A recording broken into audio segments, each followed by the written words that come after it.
জীবনের তরে যতবার জুমার দিন আসবে এই পাঁচটা আমল সারা জীবন নিয়মিত আঁকড়ে ধরবেন, আমল করবেন। যারা নিয়ত করতেছেন হাত তোলেন। বৃহস্পতিবার সন্ধ্যা থেকে শুক্রবার শুরু হয়ে যায়, আবার শুক্রবার দিন যে রাত যখন শুরু হয়, সূর্য যখন অস্ত হয় শুক্রবারের, তখন কি বার শুরু হয়? শনিবার শুরু হয়। অতএব আজকে বৃহস্পতিবার দিবাগত রাত চলছে, এর মানে এখন আমরা কোন দিনের মধ্যে আছি? শুক্রবারের মধ্যে আছি। সূর্য অস্ত যাওয়ার সঙ্গে সঙ্গে শুক্রবারের মধ্যে আছে। শুক্রবার বা জুমার দিন, এই দিন সম্পর্কে কোরআন এবং হাদিস থেকে ঘেঁটে আমরা 14টা আমলের কথা একটা লম্বা বড় ভিডিওতে বলেছি। আজকে সেখান থেকে আমি সংক্ষেপ করে এই 14টার মধ্যে আবার অতি গুরুত্বপূর্ণ 5টা আমলের কথা বলবো ইনশাআল্লাহ। কয়টা আমল? 5টা আমলের কথা বলবো। জীবনের তরে যতবার জুমার দিন আসবে এই 5টা আমল সারা জীবন নিয়মিত আঁকড়ে ধরবেন, আমল করবেন। যারা নিয়ত করতেছেন হাত তোলেন। আল্লাহ আমাদের সবাইকে আমল করার তৌফিক দান করুন। আল্লাহ আমাদের সবাইকে কবুল আর মঞ্জুর করুন। নাম্বার 1, সবচেয়ে বেশি যেটা করতে হবে পরিমাণে, জুমার দিন জুমার রাত বৃহস্পতিবার সন্ধ্যা থেকে নিয়ে শুক্রবার সন্ধ্যার আগ পর্যন্ত পরিমাণে সবচেয়ে বেশি করতে হবে যে আমলটা, সেটা হলো দুরূদ শরীফের আমল। কিসের আমল? ভাইরা, দুরূদ এমন একটা আমল, আপনি যদি শুধু দুরূদের এই আমলটাকে আঁকড়ে ধরেন, সবসময় আপনার মুখ দিয়ে দুরূদ বের হতে থাকে, পড়তে থাকেন, তো নবী করিম সাল্লাল্লাহু আলাইহি সাল্লামের ভাষ্য অনুযায়ী, তার ওয়াদা অনুযায়ী, ইদান তুকফা হাম্মুক ওয়া তুগফার যামবুক, তোমার যত পেরেশানি আছে নবী সাল্লাল্লাহু আলাইহি সাল্লাম বলেছেন এই সব পেরেশানি দূর করার জন্য এই দুরূদের আমলটা যথেষ্ট হবে ইনশাআল্লাহ।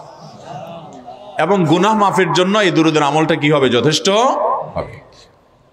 নবী করিম সাল্লাল্লাহু আলাইহি সাল্লাম বলেছেন, মান সাল্লা আলাইয়া মাররাতান সাল্লাল্লাহু আলাইহি আশরা, যে ব্যক্তি আমার প্রতি একবার দুরূদ পাঠ করবে, আল্লাহ রাব্বুল আলামিন তার প্রতি 10 বার রহমত নাজিল করবেন। কয়বার রহমত নাজিল করবেন?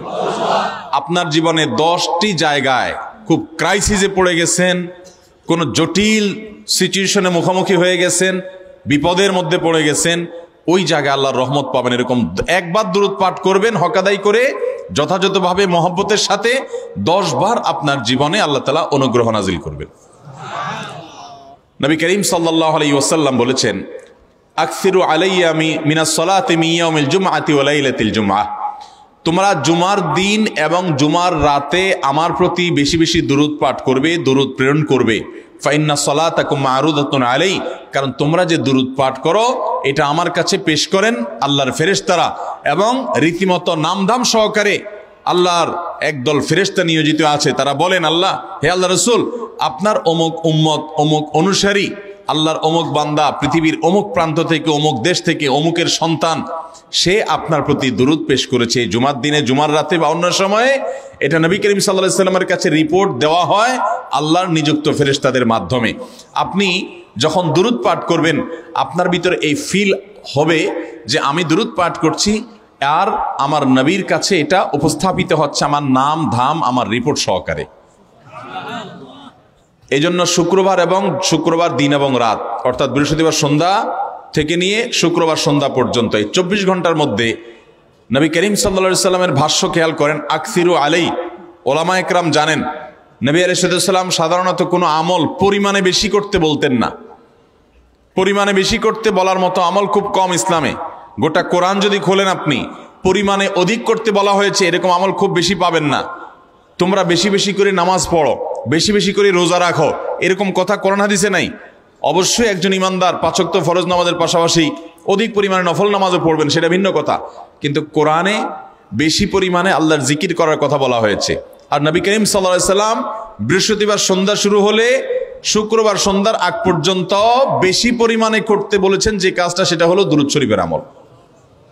অতএব ভাইরা আমার, বৃহস্পতিবার সন্ধ্যা থেকে নিয়ে শুক্রবার সন্ধ্যা পর্যন্ত, আপনি দোকানদার মানুষ, বৃহস্পতিবারে ব্যবসা করছেন, দোকানদারি করছেন, কোনো অসুবিধা নাই। আপনার অবসর সময়গুলোতে মুখ দিয়ে দুরূদ পড়তে থাকবেন। দুরূদের মধ্যে সবচেয়ে শ্রেষ্ঠ দুরূদ হলো নামাজে যেটা পড়েন, দুরূদ ইব্রাহিম। আল্লাহুম্মা সাল্লি আলা মুহাম্মদ ওয়া আলা আলি মুহাম্মদ কামা সাল্লাইতা আলা ইব্রাহিম ওয়া আলা আলি ইব্রাহিম ইন্নাকা হামিদুম আল্লাহুম্মা বারিক আলা মুহাম্মদ ওয়া আলা আলি মুহাম্মদ কামা বারাকতা আলা ইব্রাহিম ওয়া আলা আলি ইব্রাহিম ইন্নাকা হামিদুম। তাহলে দুরুদের এই আমলটা এটা করার জন্য আল্লাহ তাআলা এমন সহজ করে দিয়েছেন যে ওযুর প্রয়োজন নাই। আপনার ওযু নাই, তারপর আপনি দুরুদ পাঠ করতে পারবেন। এবং আপনি এই বড় দুরুদ পড়ার মতো সময় নাই, তো আপনি একেবারে সবচেয়ে সংক্ষিপ্ত দুরুদ পড়েন সাল্লাল্লাহু আলাইহি ওয়াসাল্লাম, তাতেও দুরুদ পাঠের সওয়াব পাবেন। চেষ্টা করব তো ইনশাআল্লাহ। শুক্রবার আসবে, দুরুদ বেশি বেশি করে পাঠ করব। আপনি দোকানে কাজ করেন, আপনার দোকানে আপনার সহকর্মী আরো কাজের লোক আছে, আপনি সবাইকে স্মরণ করাবার জন্য নিজে জোরে জোরে দুরূদ শরীফ পড়বেন এবং বলবেন যে শুক্রবার শুরু হয়ে গেছে, সবাই দুরূদ শরীফের আমল করো। ভাইরা আমার, আমি আমার জীবনের কথা বলতে পারি।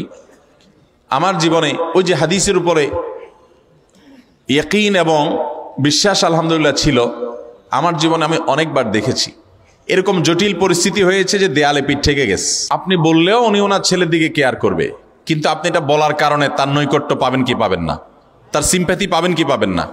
আরশে আজিমের মালিক তার হাবিবকে এত মহব্বত করেন, তিনি তার হাবিবের প্রতি এমনিতেই রহমত নাজিল করবেন, তাকে বিভিন্ন মর্যাদা আগে থেকেই দেওয়ার ঘোষণা দিয়ে রাখছেন। কিন্তু আপনি আমি দোয়া করলে আল্লাহ তাআলা তার মাধ্যমে আমাদের ভাগ্যকে সুপ্রসন্ন করে দিবেন। দুরুদের আমলকে জীবনের তরে আঁকড়ে ধরবেন ভাই, শুধুমাত্র জুমার দিন আর জুমার রাত না, সব সময় অধিক পরিমাণে। এরাবিয়ানদের মধ্যে আমলটা খুব বেশি আছে, তাদের দেখবেন তারা দুইটা আমল, মুখে দুইটা আমল, ভালো মন্দ তাদের মধ্যেও আছে, কিন্তু এই দুইটা আমল তাদের মধ্যে খুব ভালো। বেশিরভাগ মানুষই দেখা যায় অবসর সময়ে আস্তাগফিরুল্লাহ ইস্তিগফার করছে অথবা দুরুদের আমল করছে। আমাদের অবসর সব সময়গুলো নিয়ে গেছে মোবাইল ফোন। ভাইরা আমার, 4 বছর 5 বছর 6 বছর 7 বছর 10 বছর ধরে মোবাইল টিপতেছেন, ফেসবুক টিপতেছেন, ইউটিউব টিপতেছেন।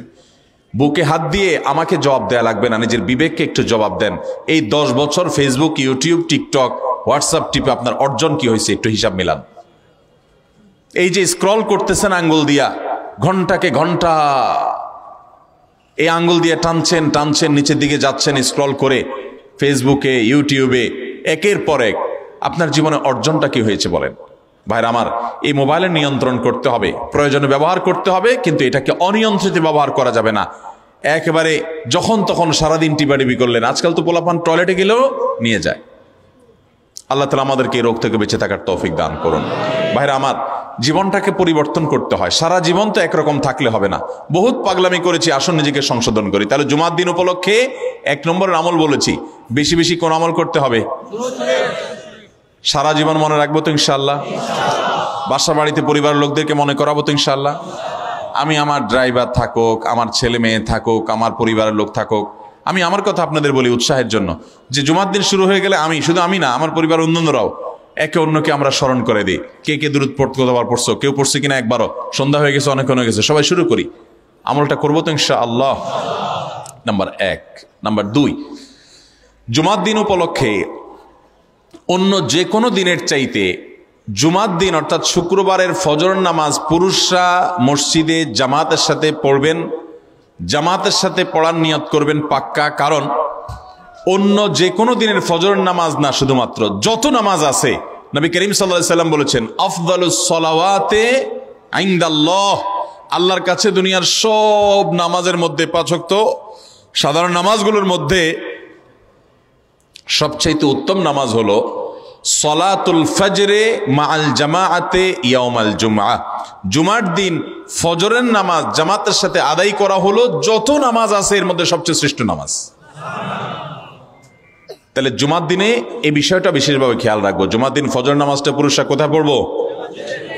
এবং সেটা বৃহস্পতিবার থেকে পরিকল্পনা শুরু করবো যে কালকের ফজর নামাজ যাতে কোনো অবস্থাতে আমার মিস না হয়।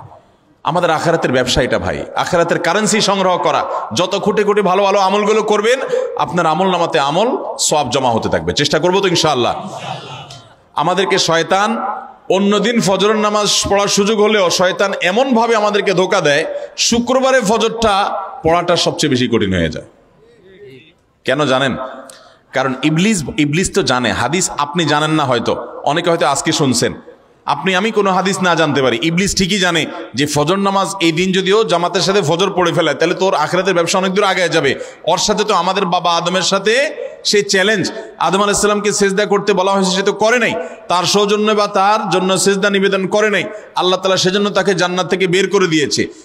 তার কারণে এই ইবলিস তখনই আল্লাহর সাথে আল্লাহর সামনেই চ্যালেঞ্জ ছুড়ে দিয়েছে আদম আলাইহিস সালামের সাথে যে লা উবিয়ান্নাহুম আজমাইন, আমি আদমের সব সন্তানগুলোকে পথহারা করে ছাড়বো, ওদেরকে জান্নাতের পথে চলতে দিব না। এই জন্য আল্লাহ তাআলার কাছে সে কিছু পাওয়ার চাইয়া নিছে। এর ভিতরে একটা হলো কিয়ামত পর্যন্ত হায়াত পাবে, আরেকটা হলো আমাদের রগের সাথে সে মিশতে পারে, রক্ত প্রবাহের সাথে মিশতে পারে, শরীরের মধ্যে প্রভাব সৃষ্টি করতে পারে, আমাদেরকে দুর্বল করতে পারে, মন্দ দিকে টানতে পারে, ভালো কাজ যেন না হয় মনে মনে কুমন্ত্রণা সৃষ্টি করতে পারে। এই পাওয়ার সে নিয়ে এসেছে। এই জন্য তার সাথে আমাদের চ্যালেঞ্জ, সে হাদিস জানে যে জুমার দিন ফজর পড়লে আমাদের অনেক লাভ হয়ে যাবে। এই জন্য সে বৃহস্পতিবার রাতে, অন্য দিন যদি আপনি 10টা 11টা বা 11:30টায় ঘুমান, 12টায় ঘুমান, জুমার দিন অর্থাৎ বৃহস্পতিবার দিবাগত রাতে আইসা ইবলিস বলে, আরে পাগল হইছস, কালকে হলো শুক্রবার, দোকানদারি নাই, ব্যবসা নাই, চাকরি নাই, মহিলাদেরকে বলে কালকে পোলাপানের স্কুল নাই, মাদ্রাসা নাই, আজকে একটু টক শো, মিষ্টি শো, নাটক, সিনেমা, ইউটিউব, ফেসবুক, ওয়াজই শুন অন্তত। শয়তান কি বলে, ঠিক আছে তো যদি এত ফিল্ম দেখতে মনে না চায়, তো যদি মুসলমান হস, নেককার হস, তো ঠিক আছে অমুক হুজুরের ওয়াজ শুন। এই হুজুরের ওয়াজ শোনাত লাগাই দিয়ে রাত 1টা 2টা পর্যন্ত পার করে দিল। এরপরে ফজর নামাজ ওর জামাতের সাথে মিস, শেষ। ভাইরা আমার, প্রত্যেক বৃহস্পতিবার আসলে সন্ধ্যার সময় প্রতিজ্ঞা করব, সপ্তাহের অন্য দিন যদি আমার ত্রুটি বিচ্যুতি হয়ও আমি সেটাকে কারেকশন করার চেষ্টা করব, কিন্তু শুক্রবার ফজরটা পুরুষ হিসাবে আমি জামাতের সাথে পড়বই পড়বো। তার জন্য রাতে আগে আগে শোবো, ডাবল ট্রিপল অ্যালার্ম দিয়ে শোবো, অন্য নামাজি বন্ধুকে বলবো ফোন দিয়ে ডেকে দিবি, একে অন্যের সহযোগিতা করব, কিন্তু ফজরের নামাজ জুমার দিন ছাড়বো না ইনশাআল্লাহ। ঠিক আছে তো?